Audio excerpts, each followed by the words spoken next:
우리 다 같이 찬송가 151장 만왕의 왕 내 주께서 힘있게 부르겠습니다.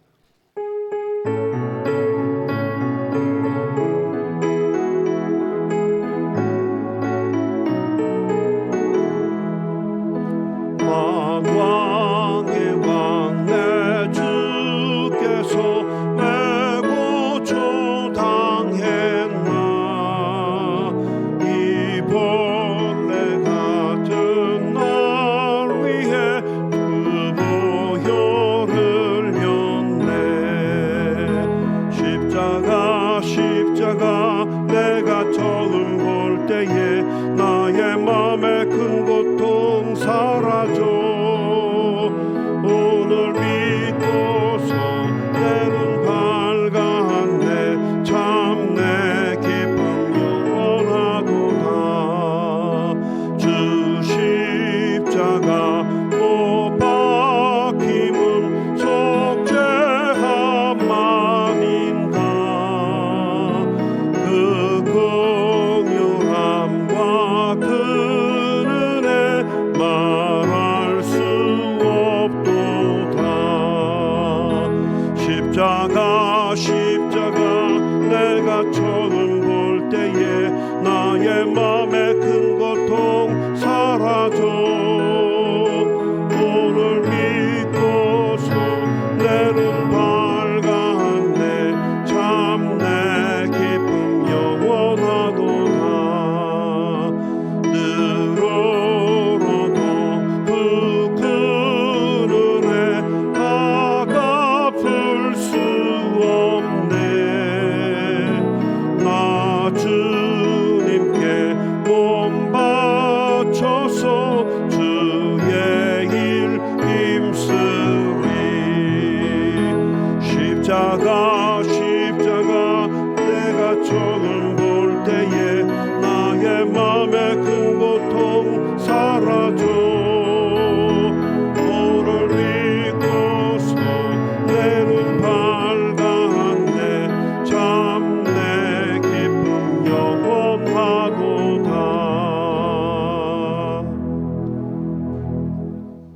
290장 우리는 주님을 늘 배반하나. 우리 한 장 더 힘있게 부르겠습니다.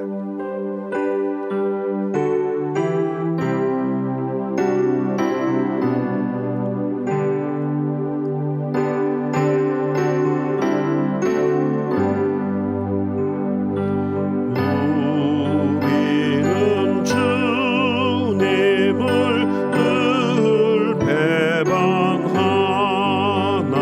내 주 예수 여전히 날 부르사 그 참되신 사랑을 베푸시나니. 내 형제여 주님을 곧 따르라. 주 널 위해 비네. 주 널 위해 비네. 주 널 위해 비네. 항상 비시네. 주께서 풍성한 은혜를 내려 내 영혼이 나날이 복받으니. 주 예수를 너희도 구주로 섬겨 늘 따르라.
하나님 아버지 감사합니다.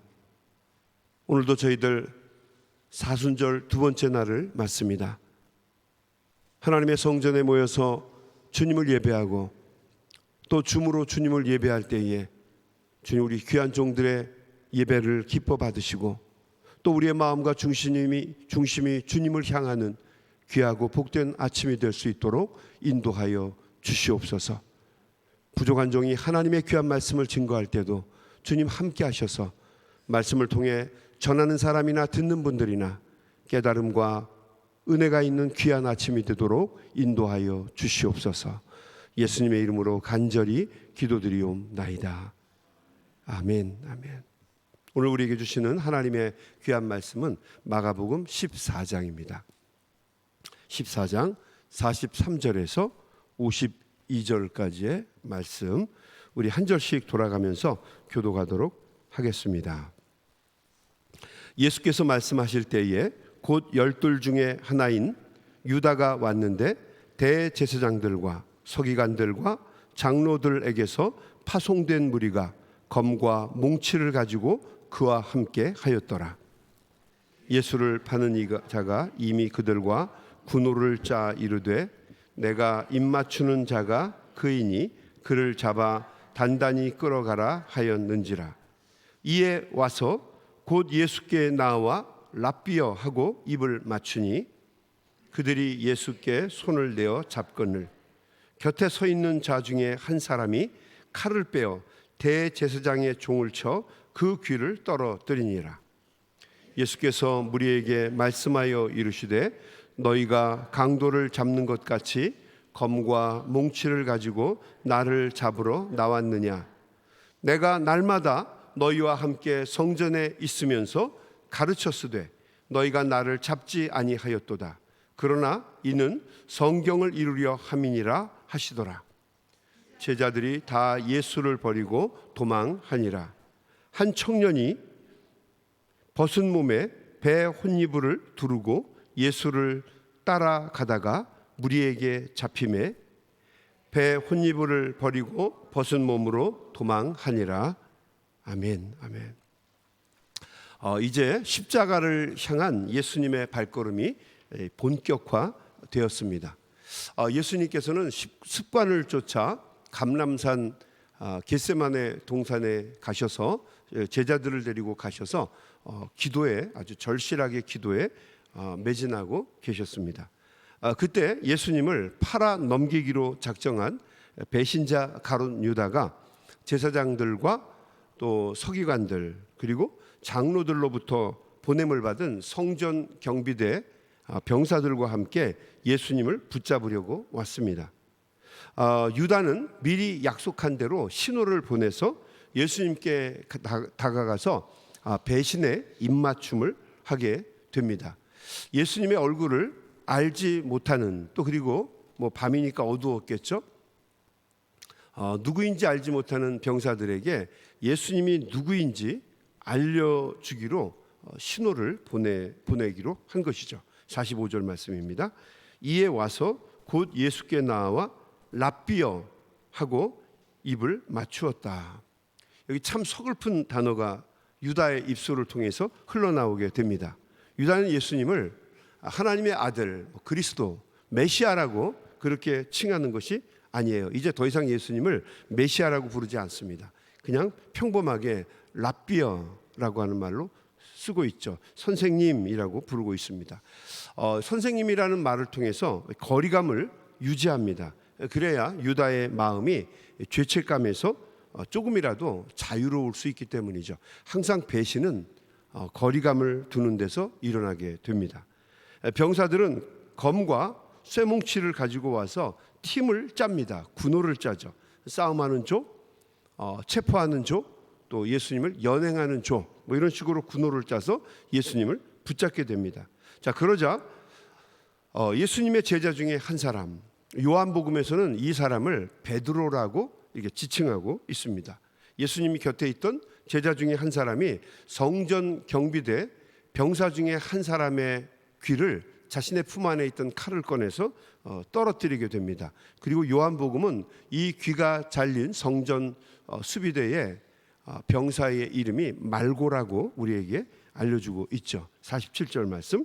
곁에 있는 자 중에 예수님입니다. 예수님 곁에 있는 자 중에 한 사람이 칼을 빼어 대제사장의 종을 쳐 그 귀를 떨어뜨리니라.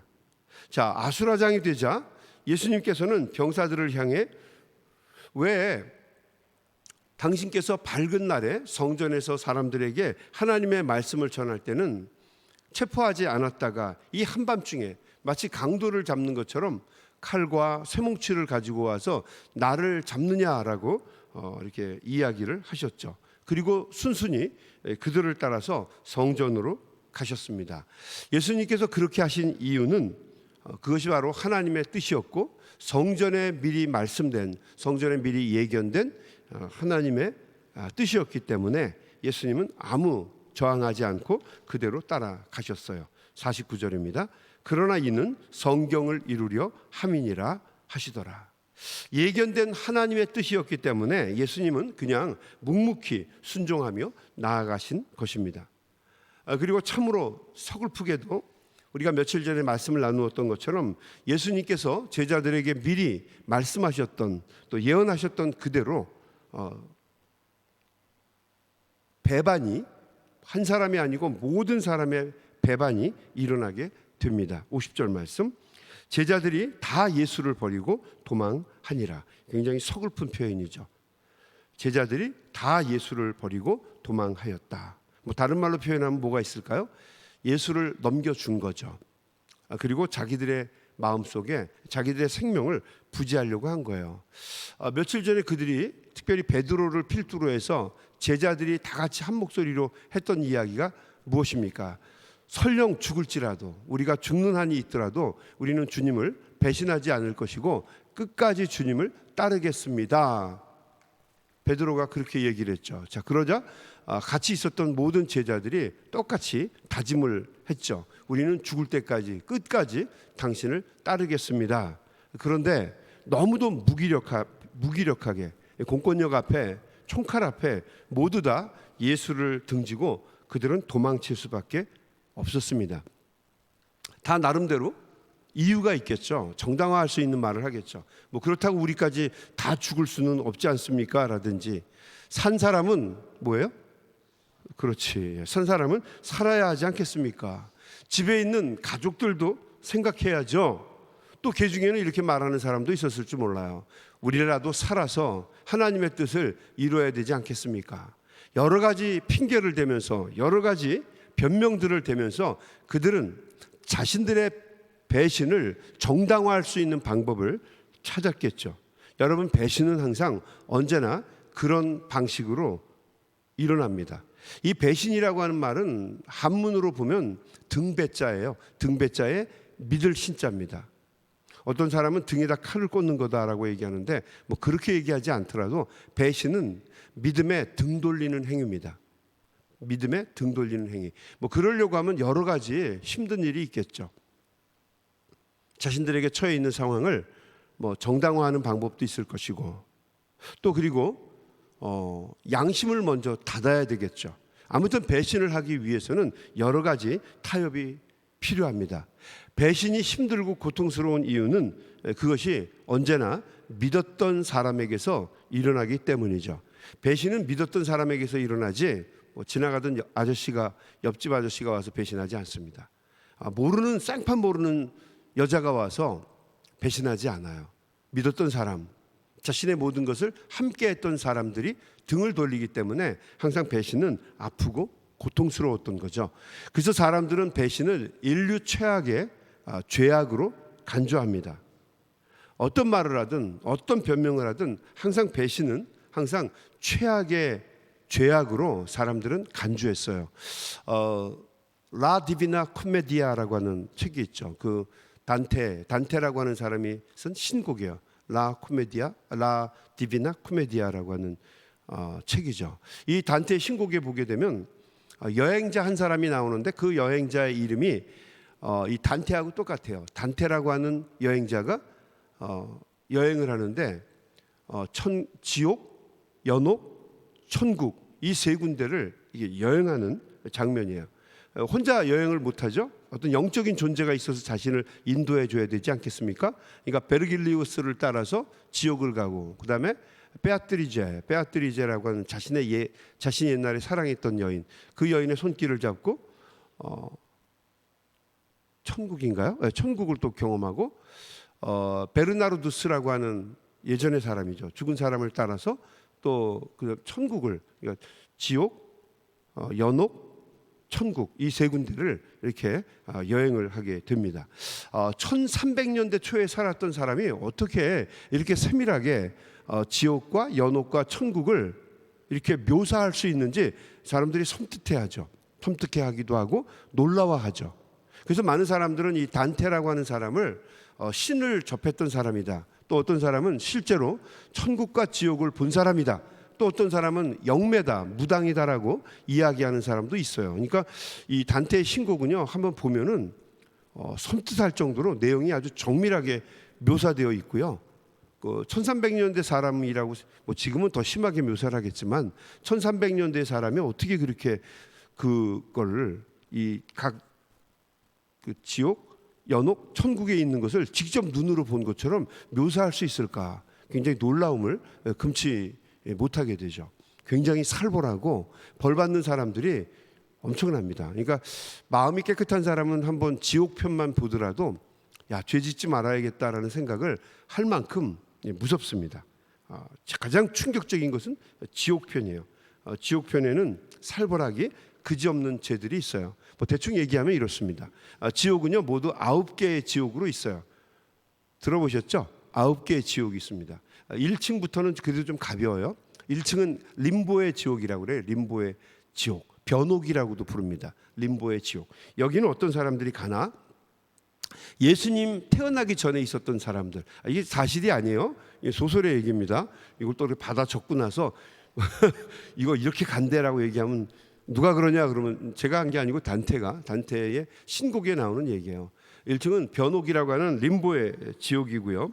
예수님 태어나기 전에 있었던 고대인들, 또 살아보지 못하고 죽은 아기들, 그리고 세례를 받지 않고 죽었지만 그래도 착실하게 아주 성실하게 산 사람들, 이 사람들이 가는 지옥이 바로 1층 지옥, 림보의 지옥이라고 하는 거죠. 그래서 림보의 지옥은요, 막 그렇게 막 죽이지는 않아요. 고통스럽게는 안 해요.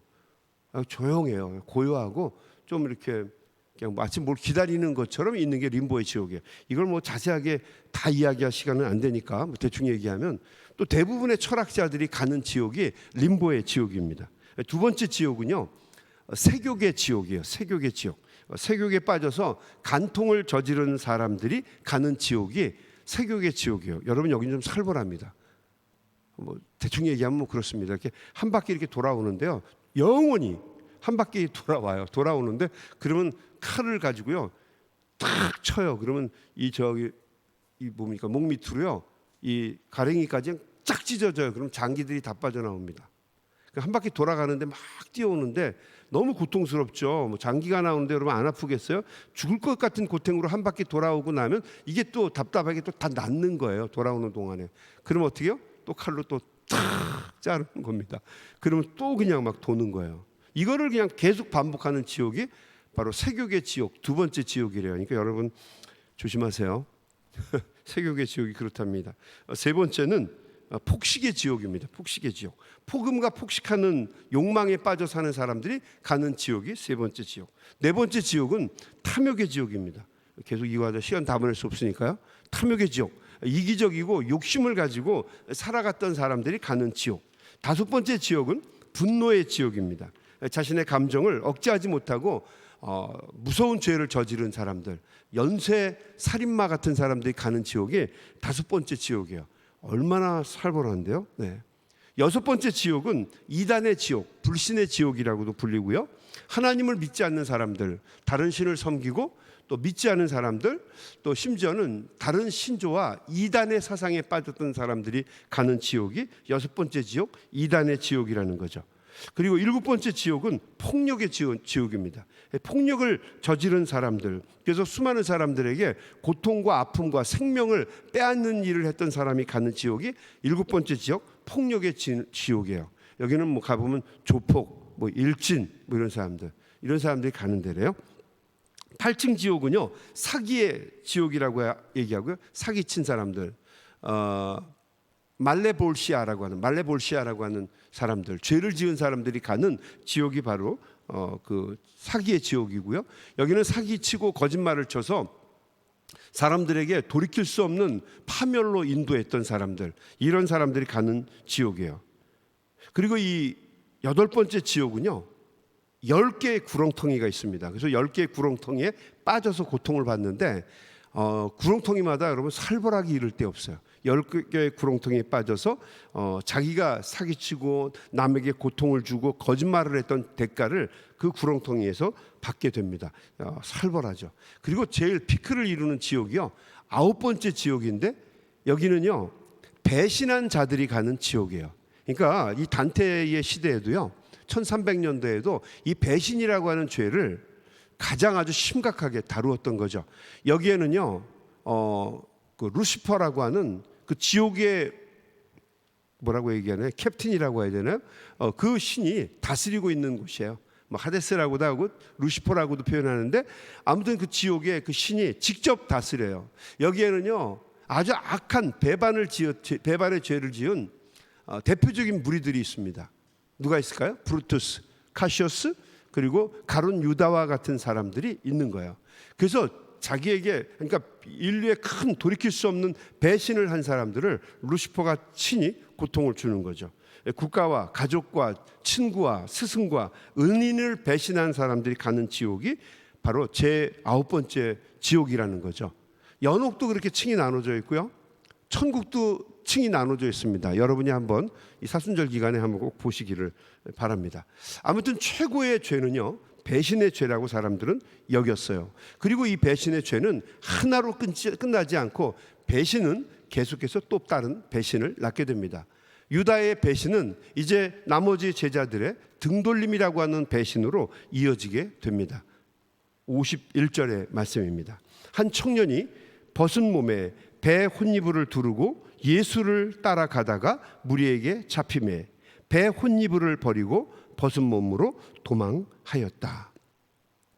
뭐 그 당시에 우리가 이렇게 옷들이요, 뭐 이렇게 뭐 솔기가 있고 뭐 이렇게 속옷을 입고 뭐 그러면 좋겠지만 있어요. 그런 속옷을 입기도 했더라고요. 그런데 누구나가 다 그랬던 건 아니고요. 그 중에는 귀찮으니까 그냥 벗은 몸에 이렇게 둘둘둘 두루 말았던 배옷이불 같은 옷을 입기도 한 거예요. 제자 중에 한 사람이 그랬다는 거죠. 성경학자들은 이 사람을 요한 마가라고 합니다. 그러니까 이 마가복음의 저자였던 마가를 그렇게 표현했던 거죠. 그러니까 마가는 이런 방식으로라도 자신의 죄를 고백하고 싶었을 겁니다. 아무튼 이 청년은 자신이 입고 있던 이 옷을 잡으니까 한 바퀴 도니까 어떻게 됐어요? 여러분, 두루마리 휴지처럼 자동으로 알몸이 되죠.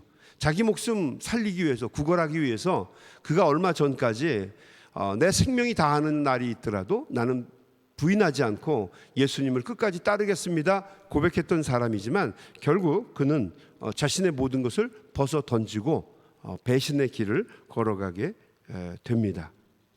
어제부터 우리가 사순절을 시작하게 됐습니다. 오늘은 사순절 2번째 날이고요. 오늘 말씀을 통해서 우리가 깨닫는 것은 하나님의 말씀대로 죽음을 감수하면서까지 주님을 따라간다는 것은 정말 쉽지 않다는 것. 신앙의 지조를 가지고 주님만 바라보면서 나아가는 길은 우리의 결단이나 우리의 마음만 가지고는 되지 않는다라고 하는 것을 오늘 제자들을 통해서 배우게 됩니다. 이것은 전적으로 하나님의 사랑과 인도하심이 있어야만 가능하고, 무엇보다도 성령의 충만함이 있을 때만 가능하다라고 하는 것을 우리는 제자들을 통해서 보게 되죠.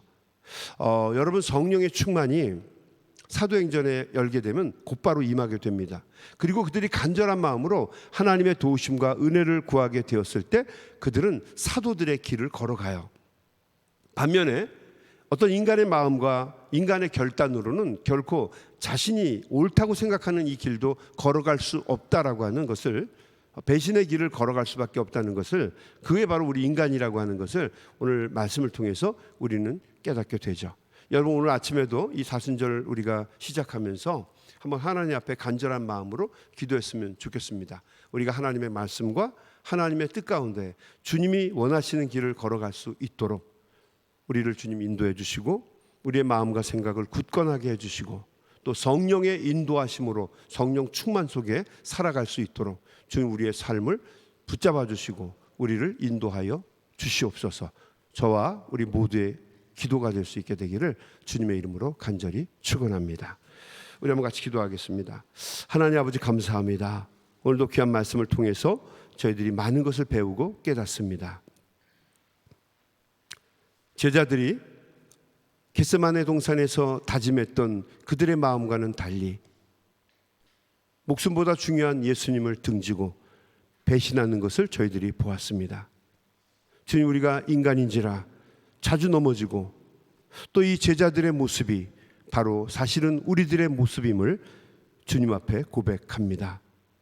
주님, 우리가 사순절 예수님의 십자가 길을 저희들이 따라가는 이 절기에 다시 한번 우리 자신을 되돌아보며 주의 말씀과 주님의 뜻에 등 돌리지 않도록 저희들을 붙잡아 주시옵시고 어떠한 고난과 역경 속에서도 성령의 인도하심 속에 주님만 바라보며 나아갈 수 있도록 주님 우리의 마음과 생각과 삶을 주장하시고 인도하여 주시옵소서. 오늘도 이 아침에 우리 귀한 종들이 함께 모여 주님 앞에 간절한 마음으로 기도할 때에 하나님 우리 귀한 종들의 마음과 생각을 붙잡아 주시옵시고 오늘도 간절한 마음으로 우리 각자가 마음에 품은 생각을 가지고 기도할 때에 우리의 기도가 주님의 전에 상달되게 하시고 또 우리가 믿음을 가지고 주님 앞에 나아갈 수 있는 귀한 시간 될 수 있도록 주님 저희들을 도와주시고 인도해 주시옵소서. 예수님의 이름으로 간절히 기도드리옵나이다. 아멘. 우리 다 같이 합심해서 통성으로 기도하며 세상으로 나아가겠습니다. 우리 소리내서 기도합니다. 하나님 아버지 감사합니다. 오늘도 우리 귀한 종들이 함께 모여 주님 앞에 예배하고 또 함께 기도할 수 있게 도와주신 것 감사합니다. 주님 십자가의 길을 걸어가는 것이 쉽지 않은 것을 저희들이 다시 한번 깨닫습니다. 믿음의 주여 온전히 하시는 이신 예수님만 바라보며 나아가는 것은 우리의 심과 능력이 절대로 될 수 없음을 제자들을 통해 다시 한번 깨닫습니다. 주님이 도와주셔야 합니다. 주님이 붙잡아 주셔야 합니다. 주님이 함께해 주셔야 합니다. 오늘도 이 사순절 시간에 주의 전에 함께 나와서 간절한 마음으로 기도하는 우리 믿음의 종들 붙잡아 주십시오. 우리 귀한 종들